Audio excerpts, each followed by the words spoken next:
Live text access, training for real-time intralingual subtitlers.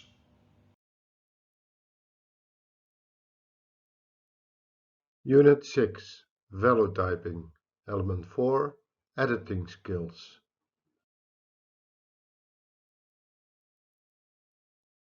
This video lecture explains the peri-editing strategies to be applied while typing at an event and has been created by SSML and Velotype. On completion of this training sequence, you will be able to discipline yourself to practice and improve skills like editing while subtitling an event before and after subtitles appear on screen. In particular, you are going to learn about how professionals do it in different settings, at a congress, in workplace and education, for television, and in Parliament.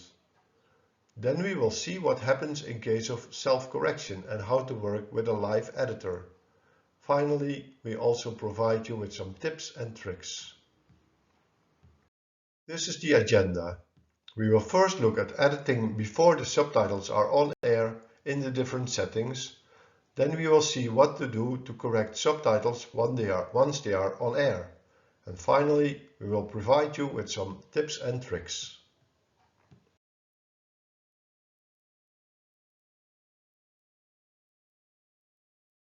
Peri-editing in different settings. Depending on the situation or setting of where you provide the real-time subtitling, that differs from how you can edit the text you are typing. When you are subtitling at a congress, you usually have one speaker in the front and a PowerPoint showing on a big screen. The text will either be shown on a second big screen, or when using text on top, for example, it can be shown as subtitles below the PowerPoint. And also people can use tablets individually with the original text or the automatically translated text.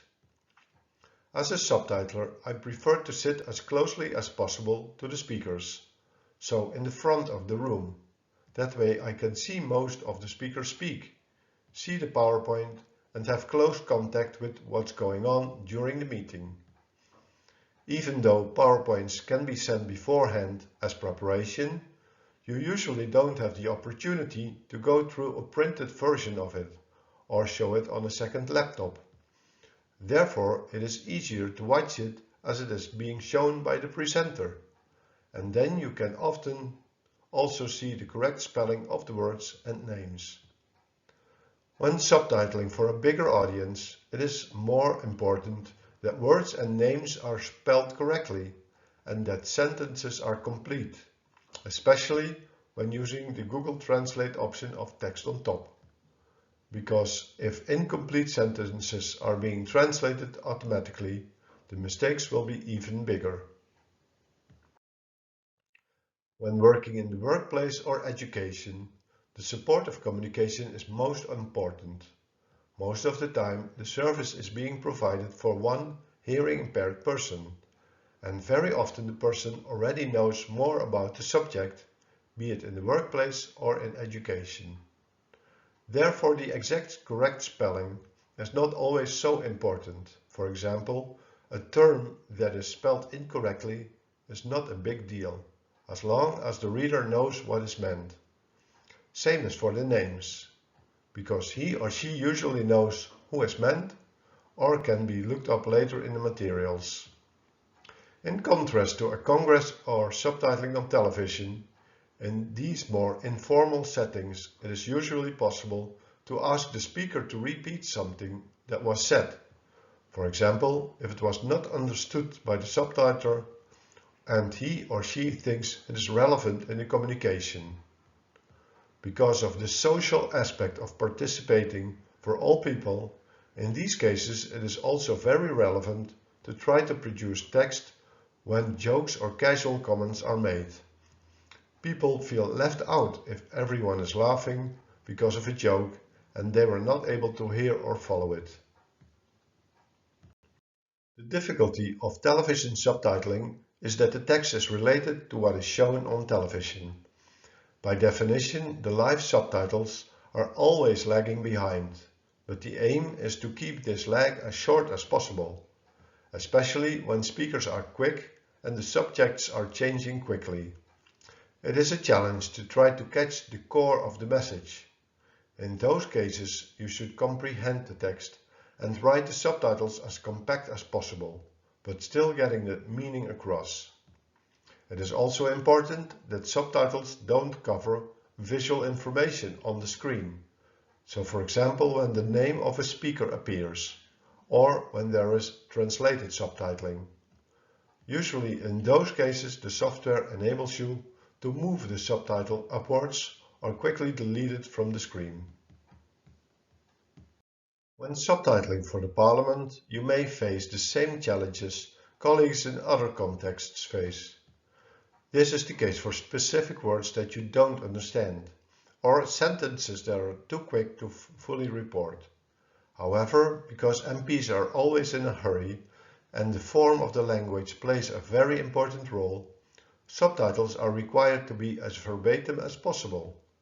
This means you cannot adopt all the solutions that have been just mentioned. For example, you are allowed to omit some words to reduce your workload or the subtitles delay, but you are generally not allowed to reformulate what an MP says, and of course you cannot correct their bad grammar. Another thing that would not be understood is to use captions to say that something was inaudible, because you are normally part of a team and that the quality of the input is always very good. That would be difficult to explain. Furthermore, in many cases you may have a live editor, somebody that corrects your input before airing it. In this case you can rely on his or her help and can avoid adding further stress to your job. However, don't relax too much, as the live editor may need your help when it comes to some specific words that you are likely to be more acquainted with. Finally, because the subtitles can lag behind a lot, depending on the speaker, one solution is to always insert the name of the speaker or his or her initials before writing down what they say.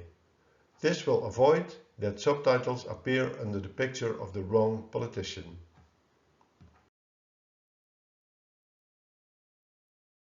Tips and tricks. So far, we have seen how to avoid that mistakes appear on screen. We are now going to see what to do if we spot a mistake in the subtitles we have produced. Even the most talented and experienced professional makes mistakes.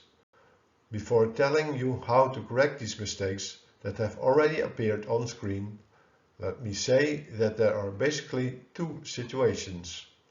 One where the fellow typist himself or herself does the correction, the other one where a live editor does the job. The first one is also the most common situation, especially in the case of subtitling a conference, a meeting or a class.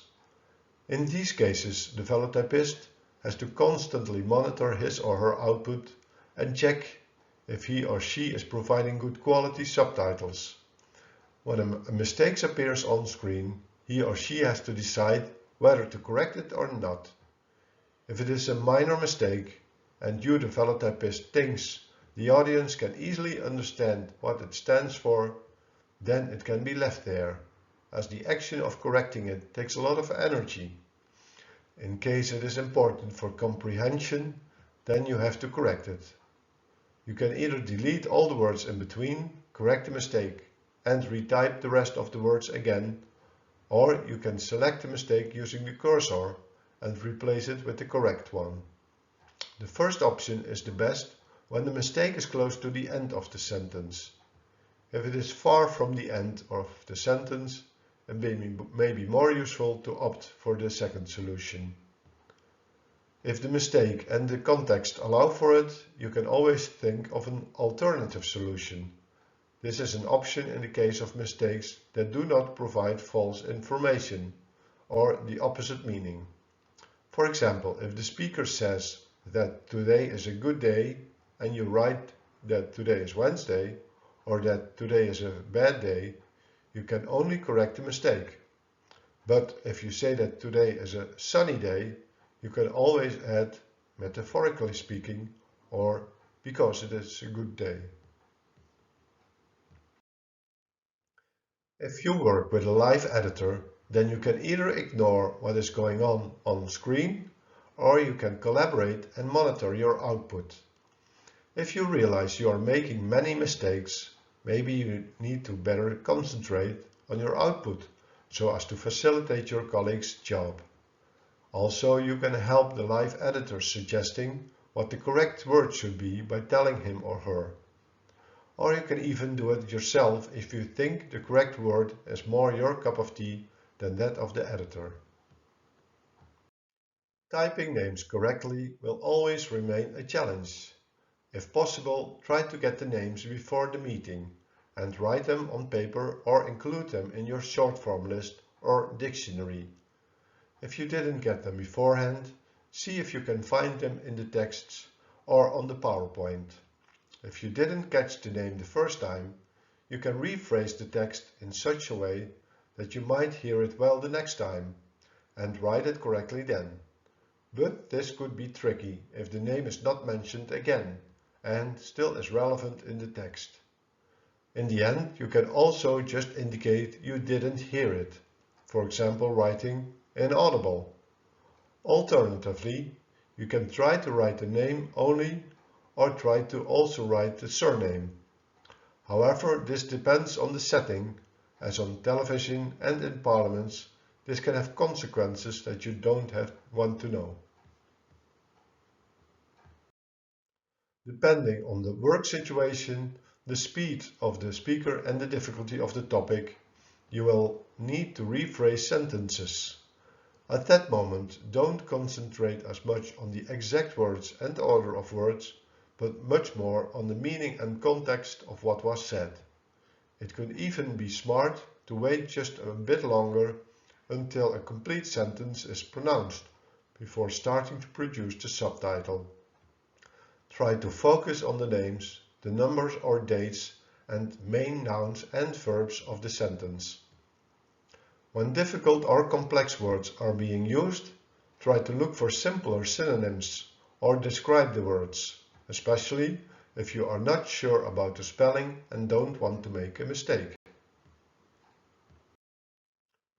When you don't understand the word, name or part of a sentence, you can try to work around it. You can wait a bit longer until something is repeated again and then write it correctly. Or you can write down what you have understood, the general meaning of the sentence. In some settings, you are able to ask the speaker to repeat it, such as in the workplace or education. When you don't understand something and think it is relevant in the message, you should indicate it or describe why it is not understandable. For example, write inaudible or too much noise. On TV or in parliaments, you cannot talk to speakers and you cannot use similar captions. Finally, if you omit a sentence or some words in a sentence, always make sure that the result is coherent and cohesive. For example, you can cut some elements of a list or an adjective or an adverb or a complement in a sentence or even an incidental clause. In this case, you normally don't have much to worry about, but if you omit a whole sentence, then you have to make sure that the following sentence is related to the previous one. The summary. In this video lecture, we have seen how to peri-edit while subtitling, either before the subtitles appear on screen or after that. In particular, we have seen what happens in each working context to avoid a mistake appears in the subtitles. And then we have seen how to correct mistakes that appear on screen and you manage to spot them before they disappear from the screen. We have seen what to do when you have to do this alone and what you have to do in case you have a live editor. Finally, we have provided some tips and tricks for specific cases. The exercises. The exercises for this video lecture are in the trainer's guide for this unit and in the PowerPoint presentation, All materials are available on our website www.ltaproject.eu.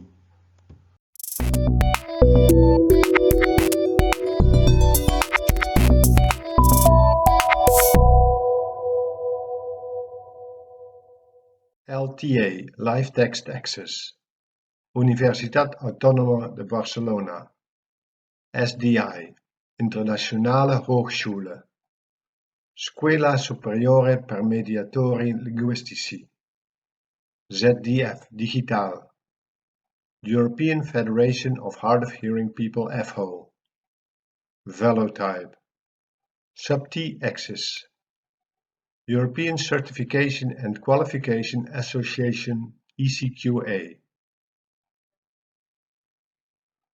Co-funded by the Erasmus Plus program of the European Union.